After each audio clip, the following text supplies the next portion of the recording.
desk that is assisting NPOs to register. And I think what is important here as government is to make sure that NPOs comply. There's got to be compliance.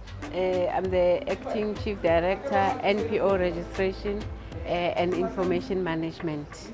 The work that we do here, we administer a legislation, NPO Act, where we register NPOs for them to become public entities.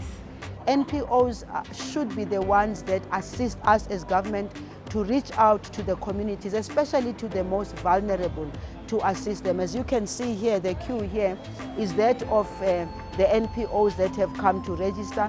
And we are saying as the government, it's important for NPOs to register. It's important for them to register because they have to be accountable also.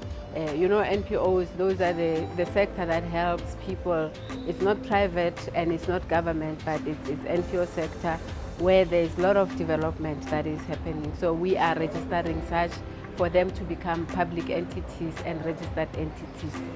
We are accountable as government because when we have that amount of money that we distribute to them, we have to be accountable. They also have to be accountable, number one, but also they have to show the value for the money that government is spending on them. Thank you very much.